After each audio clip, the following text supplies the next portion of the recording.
and for today's vlog, alam nyo may bago na naman sa Google Play Store. So linggo-linggo ata may bagong nalabas dito sa Google Play Store. And now, ito yung aking bagong content ngayon. So ngayon titignan natin kung anong meron sa bagong loan application na to. Kasi dito, pwede daw siya magpa-loan ng 30,000 pesos. And meron daw siyang loan terms na 120 to 180 days. Siyempre, kung ikaw ay first time na maglo-loan sa mga online loan application, mapapaklik ka talaga sa loan application na to, lalo't bago siya, no? So, dito guys, titignan natin kung totoo ba at legit ba yung loan application na to. So, kung makikita mo dyan sa title, ang pangalan nito is MetaPeso and under siya ng Lend-A-Credit Finance Corporation. So, dito guys, mamaya ipapakita ko sa inyo. But before that guys, sa mga gustong sumali sa ating pa-Gcash giveaway, meron na pong nanalo noong last Monday. So, check nyo dun guys yung inyong mga pangalan. Baka isa kayo sa winners natin. So, kukunti pa lang yung nagki-claim ng prizes. And, another set of 5 lucky winners na naman sa next Monday yung aking i-announce. Kaya sa mga hindi pa dyan nananalo, huwag mong kalimutang mag-subscribe, i-like yung video na to at mag-iwan ka ng comment dyan sa comment section. At kung ikaw naman ay naghahanap ng mauutangan online, so let's get to the topic na agad guys. Alam mo bang makakautang ka na gamit ng iyong cellphone? Kung may Gcash wallet ka, direkta nang papasok ang pera sa iyong Gcash account. Ang kailangan mo lang ihanda para makautang ay ang isang valid ID. Ang maganda, pwede pa ang PhilHealth ID dito. Less than 5 minutes lang ang pag-apply sa loan apps na ito. Para umpisahan ang pag-apply, e-check lamang ang pinned comment sa video na ito para sa details at links. And para po sa kabatiran ng lahat, hindi pa ako agent or promoter ng mga loan application na to guys. So sa katunayan nga guys, ngayon i-share ko sa inyo kung anong meron sa loan application na to. So ito nga guys is MetaPeso. Nung chinek ko siya guys sa SEC, kung naka-register ba tong loan application na to sa kanila, so hindi ko siya nakita.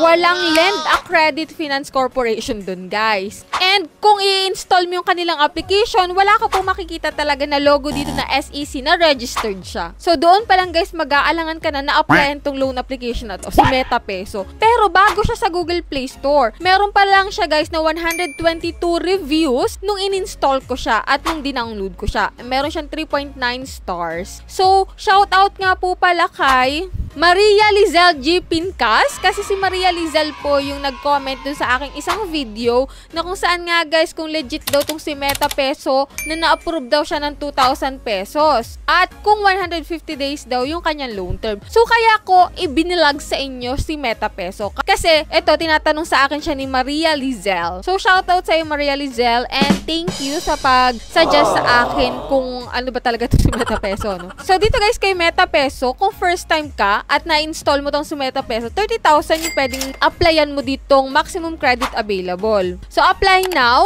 So, dito may mga basic information ka na need fill upan. So, need mo mag-prepare ng 4 na emergency contacts. At ito yung mga available na ID dito, guys. Ito yung National ID, SSS, Passport, Postal, UMID, Voters, and Driver's License. Yun yung high quota, which is ito yung pinakang high pass rate kapag ito yung pinili mo na ID type. Ito naman guys yung hindi high quota, no? So, GSIS, TIN, PRC, and PhilHealth. So, dito guys, pili ka lang po ng isa na available sa'yo. So, dito guys naman, sa payment method or sa withdrawal method, ang available sa kanila is GCash, PayMaya, StarPay, RD Pawn Shop, Coins.ph, GrabPay, Amlohullier, and Bank. So, yan, may mga transfer fee naman na nakalagay dito. So, ang kataasan lang talaga na transfer fee is CRD Pawn Shop ni Amlohullier, which is 130 pesos. Kasi ito, guys, is cash pick up. And dito na tayo sa final, which is yung loan amount. So, dito nga sabi ko nga guys, iba-iba yung pwedeng ma-approve sa'yo na loan amount. Katulad nga kay Maria Lizel, 2,000 yung loan amount sa kanya. Swerte niya. So, ako kasi, 1,000 pesos lang yung na-approve sa akin. And then, you want to borrow nga daw, 150 pesos yung nakalagay dito. Pero, nung i-chinek ko itong I have read and agreed the terms and condition and ikinilik yung next, ito yung lumabas. Hindi po siya 150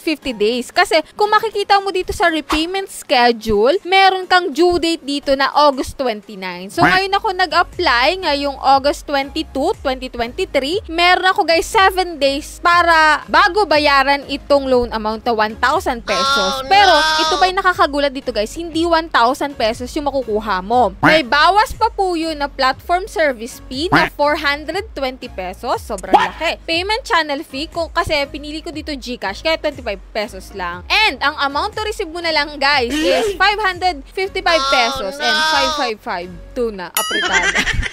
yan lang guys yung matatanggap mo dito sa 1,000.